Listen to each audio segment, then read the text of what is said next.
Welcome to the second video of our Comparative Religion course. My name is Michael Northrop, and I'm your professor and guide through this adventure. Today we're going to be talking a little more about the basic concepts of religious studies. Whenever we look at religions, we have such a broad category to look at with so many diverse expressions. We have to choose how we are going to break this down and compare the different traditions. My personal preference is to go with the system of Dr. Ninian Smart. This is something we've been using in this class, and we have taken from a previous curriculum that we used here, the Beliefs and Believers. And this is the concept of worldview, that we can basically look at religions based on the worldview of the believers, of the practitioners. There are a number of dimensions of worldview. We're choosing 6 dimensions of worldview that we will use to look at each religion that we study. Those 6 are experiential worldview, the experiential dimension of worldview. We will look at the mythic dimension of worldview, one of my favorites. We will look at the ritual dimension of worldview, which is a direct outcropping of the first 2, the doctrinal or doctrinal dimension of worldview, the ethical dimension of worldview, and the social dimension of worldview. In addition, we'll also look at the power of symbol in religion and how that relates. All of these will be a part of a project that you'll be doing in groups in this class. So let's begin with the experiential dimension of worldview. It's very important to understand that when it comes to religion, we all experience it in very different ways. Our expectation of experience is intensely personal. For example, within Christianity, you have many different expectations of experience. From a Pentecostal who experiences a mystical, intimate relationship with the Holy Spirit, where the Holy Spirit may actually speak through the individual and may allow others to interpret, and miracles may be done with the hands and the feet and the voices of the believers. To those people who believe more that all of the work is done sacramentally, that God does the work through sacraments such as baptism, communion, reconciliation, and a number of sacraments which we'll study when we get to Christianity. The same thing may be true in Buddhism. In certain types of Buddhism, the expectation of experience is that the monks pray for us and we support the monks, and that in another lifetime we may come back and be able to participate in enlightenment. For some, there's a kensho, a certain moment of knowing, of enlightenment, to the satori. Each of those experiences is dependent upon the cultural expectations and the doctrinal expectations of the believer, which leads me to point out early on that we can talk about these 6 dimensions of worldview in order, but they are all deeply interrelated. There's a chicken and egg problem here. Each dimension of worldview is completely dependent on the 5 others. And as I said before, we are randomly picking these 6 because it allows us to have a starting point for comparing religion. These are not the only 6 dimensions of worldview, and there's even debate as to whether worldview is the appropriate way to study religion. Now, how we come to experience really comes back to what we were talking about in the last video. We talked about the numinous experience, that place in which we intimately engage with the divine, where we find that ineffable experience. We talked about that word, an indescribable experience that is non-rational. It goes beyond how we might think our lives should unfold. Most religions have a founder, someone who directly experiences the divine in a unique way. And as they experience the divine, it changes them. They in turn begin to share with others that experience. And they find ways in which others might participate in that experience. The experience, for example, of Muhammad, where he in a cave is met by the angel Gabriel and told to recite. And gradually the whole Quran is unfolded before him. And he goes and tells his wife, his close friends, and they begin to participate in that experience, not through the direct revelation of the word of Allah, but by participating and believing in the words that are given to Muhammad, the prophet. So we also find the Buddha, who goes into meditation, and later we'll talk about his whole experience. Siddhartha Gautama, who through meditation becomes the enlightened one, the Buddha. And his personal experience, the experience of temptation, the experience of going to extremes and finding the middle way, becomes the foundation for the experience of the believers.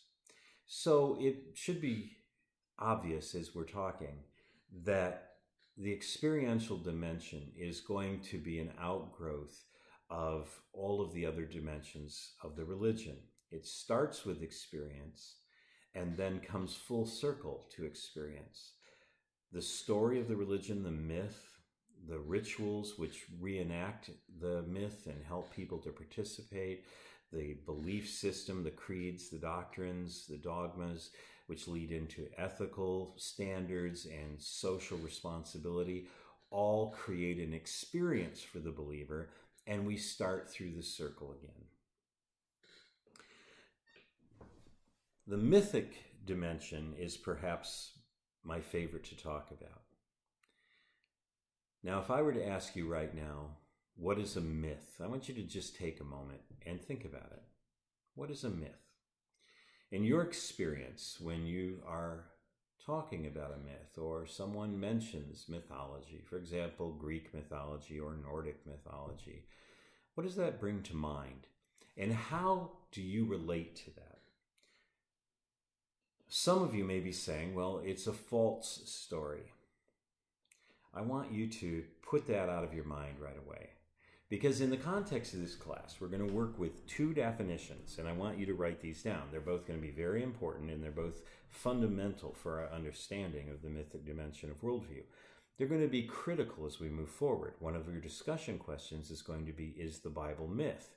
If you've not listened to this video, and if you've not looked at these definitions of myth carefully, you are likely to say absolutely not. But in our class, we're going to look at two very poignant definitions. The first is that a myth is a paradigm-laden narrative. A paradigm-laden narrative. Now, a paradigm is a way of seeing the world. Each of us live with a certain paradigm, a certain way of knowing, thinking, seeing, doing. Something that is laden is full of.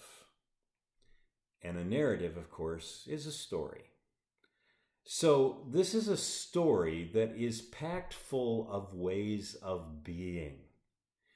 And myths, as they come to us in religion, are stories that help us know how to be, how to see, and perhaps change our perspective. Change our way of seeing, of knowing, of being, of doing. The second definition that I want you to be fully aware of is that a myth is a profoundly true story. Myth is a profoundly true story. Now we get to the problem of what is profound truth. That's a hard one for all of us. I want you to imagine a story that appears in the newspaper this morning. You may still use a newspaper. You may see it on a news feed that comes up on social media. But let's just say you see a news report, and we'll make the assumption for a moment that it's factual. In today's world, we have fake news and stories about fake news and people trying to bend news to their purpose, which goes to show that facts often are relative. But we're just going to talk for a minute about a story that we believe to be factual. It could be that there was a car accident somewhere, and that car accident, someone was injured, and we just read about that report, and it's factual. The person indeed did have a car accident. It happened where they said it happened. The person had the injury that was reported. All of that is important, and we look at it. The person, we hope, recovers from the injury and life goes on. And that is a factual report. Now, how important will that be in 20 years? How important would it be in 100 years? The truth is, we will care very little later on. Even if it was my accident, my descendants will eventually not care so much about it. They'll figure, well, he survived. Why would I care about it? If, on the other hand, we looked at that same story, and instead of looking at it as a factual narrative, we looked for a profound truth. Why was the person in the accident? What caused the accident? Was there a way that we might learn to avoid accidents if we looked at the circumstances surrounding this? That's truth as opposed to fact. The truth is something that is deep, it is profound, and it is eternal, and it is independent of fact. Now, is the truth more relevant if it's based on fact? What if I just told you a story about a person who drank too much and had an accident, for example? And the point of that story was that if you are going to drink and drive, you're likely to have an accident. And the deeper truth may even be that the person who was looking for release, for fun, by looking outside of themselves instead of looking internally, instead of dealing with their inner demons and trying to work out their problems, instead they turned to an external substance. And as a result of that, they ended up with deep suffering. Now, I can tell you that story, and if it never happened, the truth behind it is still as real. So the story becomes independent of fact. This is not a popular way of looking at things nowadays. One of the problems I have with religion, well, I shouldn't say with religion, but as a Christian minister, we often spent so much of our time trying to convince people of the factual nature of the stories of the Bible that we didn't take time to look at the deeper truth. And of course, if we completely invest ourselves in the fact, like so let's just say that there was Noah, he had an ark of a certain size, and of course there's a whole museum dedicated to that premise. If for some reason we were to find some proof that the facts of that story were not accurate, then the faith system of those people who were built, where their faith was built around that story, begins to crumble. If, however, we talk about the truth that in the darkest times, when people are turning away from God, if we are faithful, God finds a way to save us. Even when it looks like God is in the mode of destroying the world, God lifts us up and saves us. That is a truth that transcends the fact. In fact, in a world today where apocalyptic narratives are popular and we are facing, as I'm doing this video, North Korea is sending up missiles, and who knows by the time you watch this what will have happened in the world. And all of these apocalyptic narratives actually are not addressed by the fact that maybe 5,000 years ago God instructed somebody to build a boat. But the truth, if you are a believer, that God saves people out of the midst of destruction, that is eternal. So when we're talking about myth, the myth is a deeper story. Now, another thing, if you are looking from the Judeo-Christian perspective, which I was just mentioning with the story of Noah, you also can understand that Jesus taught in parables.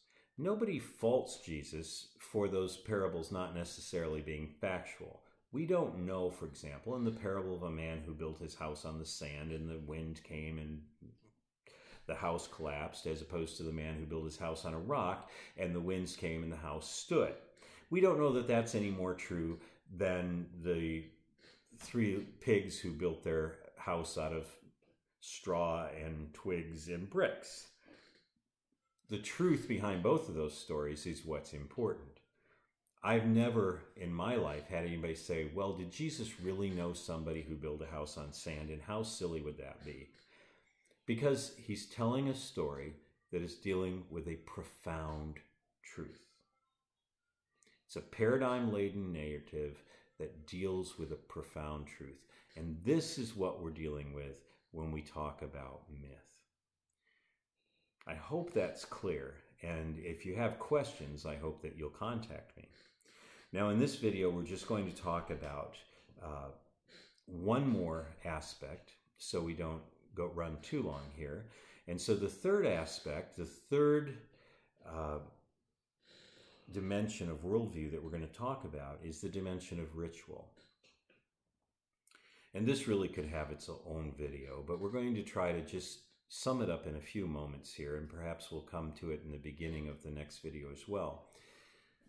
A ritual is an action taken by a group of people that will reinforce religious beliefs. In general, a ritual creates an experience for the believer, a believer who's removed from the initial experience of the founder of the religion. For example, we might see a ritual that in Christianity, again, many people are familiar with that may be taking this class. Many have seen communion or Eucharist. That is a reenactment of the experience of the founder of the faith, Jesus. It actually is a reenactment of a meal that he participated in and words that Jesus said. So that particular ritual draws somebody in both to the story and to the experience. Most rituals will do that for the believers.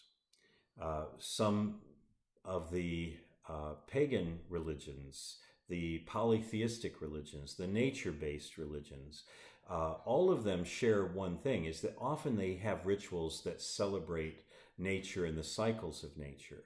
And they draw the believers into a reenactment. In some of those indigenous faiths, they even believe that the ritual itself causes nature to continue on its cycle. Now, there are 4 things that you need to have in your ritual. If you're going to create a ritual, or if you look at a ritual, you'll find that what defines a ritual is first, that it is performative. Second, it is repetitive.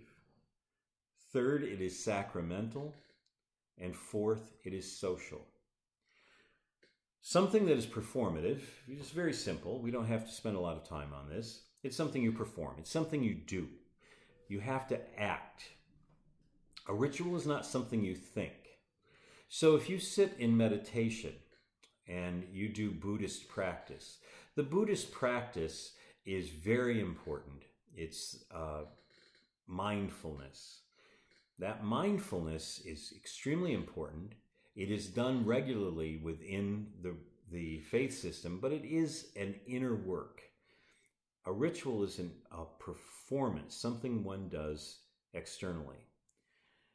Secondly, when we talk about a ritual as being repetitive, it needs to be something that one can do over and over again. You want something that is not done by chance. There are ceremonies, and understand that a ceremony can be done pretty much anywhere, anytime, spontaneously. We can create our own ceremony to celebrate something like a birthday or a wedding or the renewal of vows or a funeral that is unique and designed to honor a particular person or a particular situation. And that ceremony is very important and can be a part of religion. But when we're talking about ritual, it's something that can be done the same way over and over again. And this becomes really important for the human condition. We have a need for that repetitive nature. In fact, I found as a pastor, I was in a type of church that was very free with their type of worship. But if I tried to change the order around, if I tried to put the sermon towards the beginning, people were very upset because even though they said they didn't believe in a ritual, that repetitive nature was comfortable. It was something they could expect. They participated more easily because there was a regular expectation from a repetitive act. So therefore, if I moved the sermon up front and now our singing and our prayer was at the end of the service, it became uncomfortable.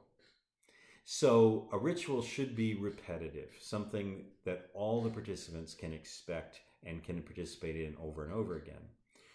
Also, it needs to be sacramental. Now, I brush my teeth every morning.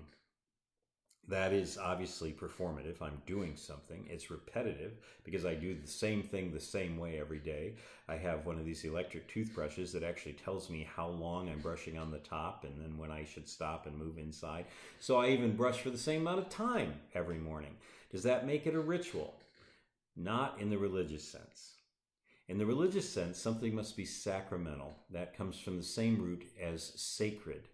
Something that's set apart for holy use, for divine purpose, for my attention to either the divine or to my inner spiritual life.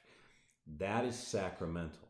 So you try to create something in a ritual that would be completely set aside, something that is not going to happen accidentally in life through your normal course of events.